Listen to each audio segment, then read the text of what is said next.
take good care of my mom. You have plenty of free time as a housemaker, don't you? With these words, my husband, Kyrie, delegated care of his mother who had been living with us to me. But one day, I received a frantic phone call from Kyrie's brother's wife, and I couldn't believe what I was hearing. What are you doing? Kyrie's mom's funeral has already started. Huh? Kyrie's mom's funeral? But she is right next to me. Wait. Then who is this person? I confronted my husband, and what I discovered was beyond shocking. My name is Maya. I'm a 32-year-old homemaker, married to Kyrie, a company owner. I met him through a friend, and was drawn to his gentle demeanor. We started dating, and things progressed smoothly, leading to our marriage. We don't have children yet, but I love kids, and study about parenting daily. I enjoy learning, with the hope of being ready for parenthood, whenever it happens. Initially, Kyrie and I lived in a slightly large apartment, anticipating that our family would grow. I diligently managed the household chores, while he worked hard. It was a modest but fulfilling newlywed life. However, one day, Kyrie's words cast a shadow over our happiness. A while after getting married, he approached me with a request to let his mother live with us. He said, living alone at her age is worrying, and I want her to live with us. We have some extra rooms, and it should work out. His mother required care due to her age, and she had seldom gone out for a while. Since we didn't have a wedding, and didn't have any events, like family gatherings, I had never met her directly. A distant and needing care person, suddenly moving in, could we make this work? However, it was Kyrie's request, and she is part of our family, so I agreed to his request. Melanie, I was looking forward to having you here, I said when she moved in. I consciously tried to appear friendly, and greeted her. Even so, she gave me a cold look and, led by Kyrie, entered home. I felt deflated and anxious, but she is going to live with us now, and we had to make it work. I made a fresh resolution to start living with Kyrie's mother. To support her needs, for meals, dressing, and other care, we hired a caregiver. My direct interactions with Melanie were occasional times when the caregiver wasn't present. I was anxious about how it would go because I had no experience in caregiving. However, thanks to the professional caregiver, there were no major issues, and new life with Melanie went smoother than expected. Meanwhile, our relationship, Kyrie's and mine, had been deteriorating gradually around the time Melanie moved in. The cause was our inability to have a child, despite being married for a while. Both Kyrie and I desired children, but it just wasn't happening. It seemed to be frustrating him, and he had started treating me with increasing coldness. If you can't have a child, at least take great care of my mom, he said, looking at me with an icy stare, as he tried to shift all of Melanie's care onto me. Furthermore, he unilaterally canceled the caregiver, claiming it was a waste of money. I had no experience or knowledge of caregiving, and it was nearly impossible for me to handle all of her care by myself. I at least wanted him to help. So, I approached him. It's going to be difficult to take care of your mother alone if we cancel a caregiver. If you can, I want you to help with her care too. I tried to find the right time, when his mood seemed stable, so as not to provoke him. Given that she's his own parent, it should be reasonable to request that he also assist in caring for Melanie. However, when he heard those words, his face turned bright red with rage. You would be more than enough to take care of that person. You're a stay-at-home wife with no kids. You have plenty of free time, right? I'm busy with work, don't be so demanding.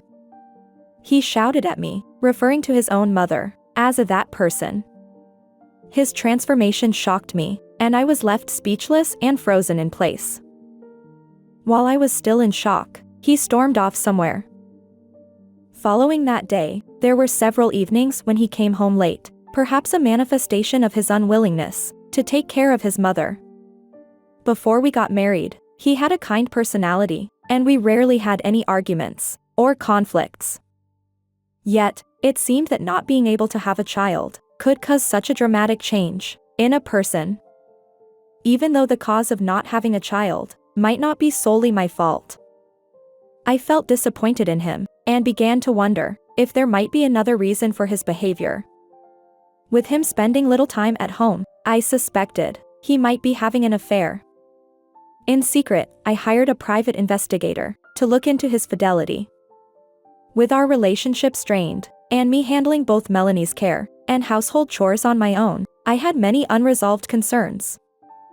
Then, one day, as I sat down with Melanie, after finishing the housework, I received a phone call from Kyrie's brother's wife. That would once again shock me. Yes, hello? Hey, Maya, what are you doing? Kyrie's mom's funeral is about to start.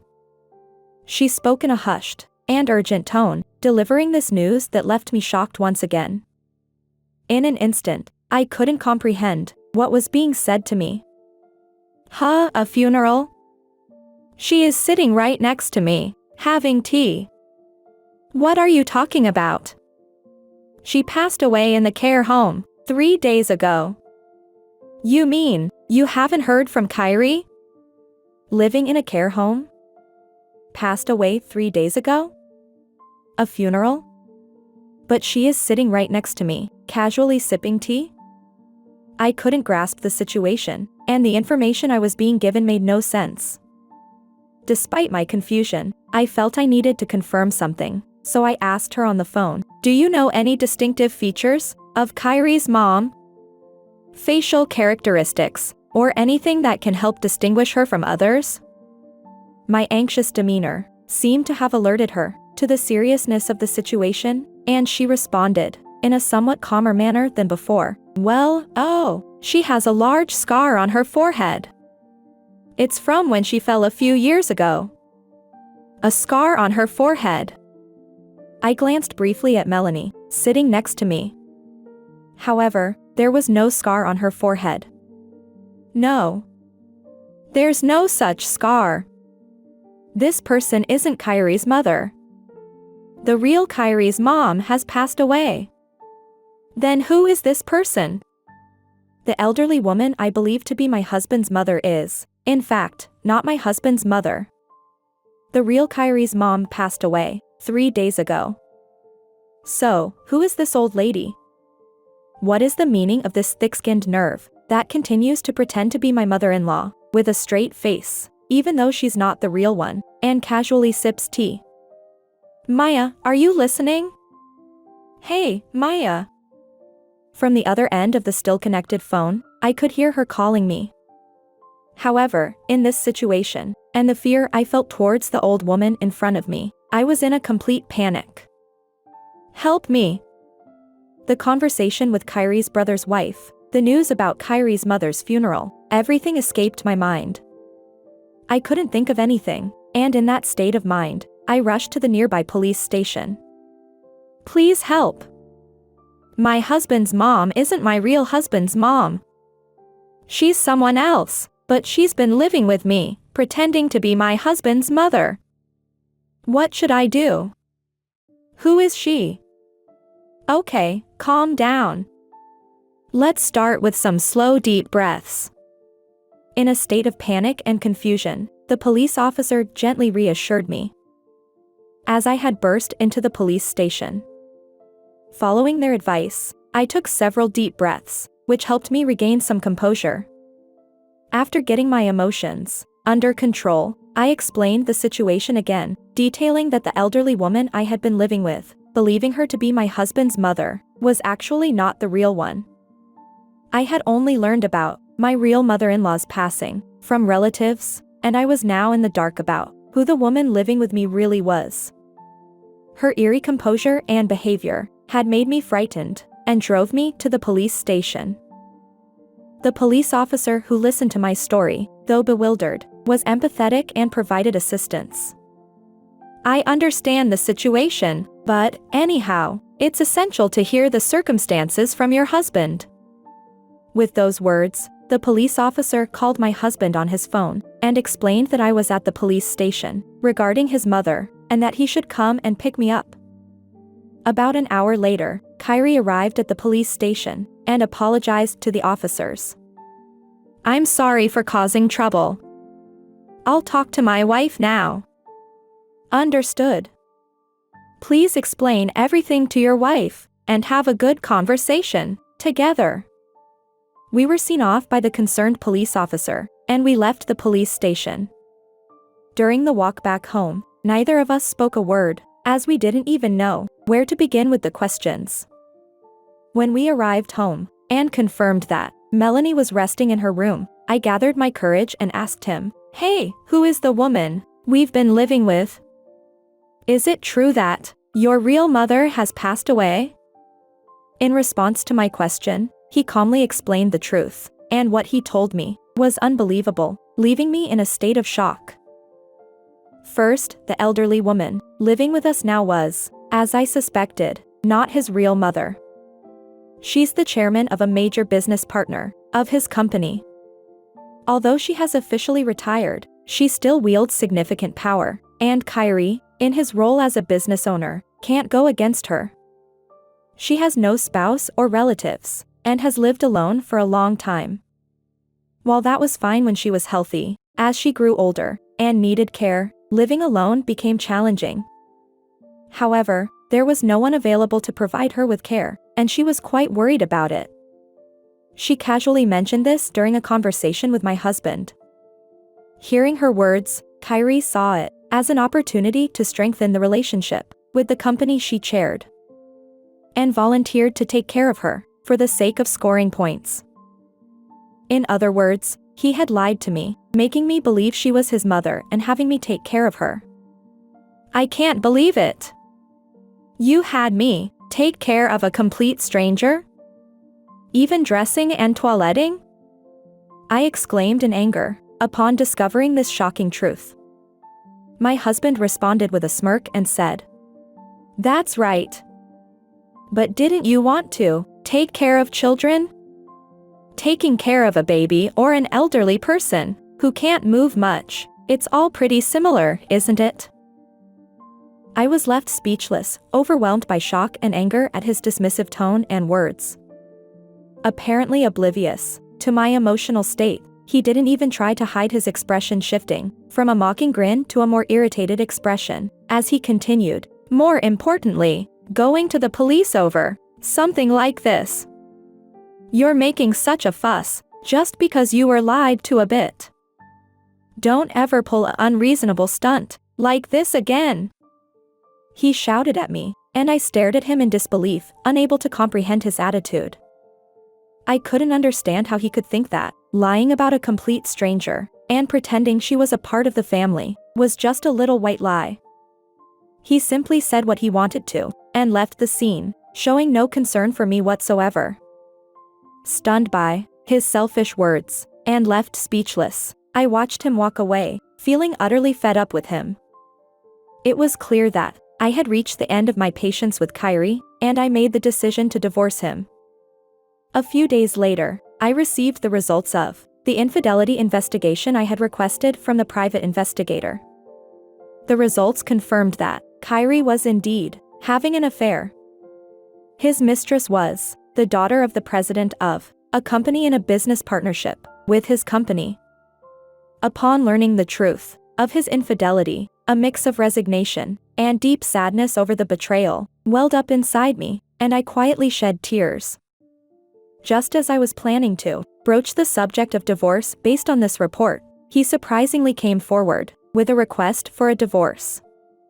Since the secret with Melanie is out, there's no use for someone who can't have children.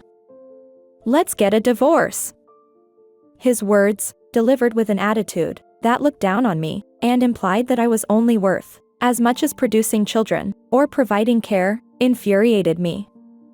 But I managed to hide my anger and, inwardly smiling, agreed to his request for a divorce. That's perfect. I was thinking of suggesting it too. Let's get a divorce. Kyrie, unaware of my scheme, didn't show any signs of changing his attitude, as if divorce was something to be expected. We both signed the divorce papers, and it was finalized without any issues. I had been left with unpleasant memories of the days spent with my ex-husband and the old woman stuck in this home. I wanted to leave this place, filled with those bad memories, as soon as possible. I moved out and started living on my own. Just when I was thinking about what to do next, I received a message from someone. He was a co-owner of the company my ex-husband managed. He prefaced the conversation by saying it wasn't something he should discuss with me as Kyrie's ex-wife, but he wanted to consult me about Kyrie's bad behavior. He explained that the company might go bankrupt if things continued like this, and that they needed to remove Kyrie from the board of directors to protect the company and its employees. He asked if I had any information that could help in this regard. So, with a smile, I replied, "Of course, I do." I was already in the process of claiming damages from my ex-husband and his affair partner, so I decided to proceed with a plan to oust my ex-husband with the cooperation of this co-owner.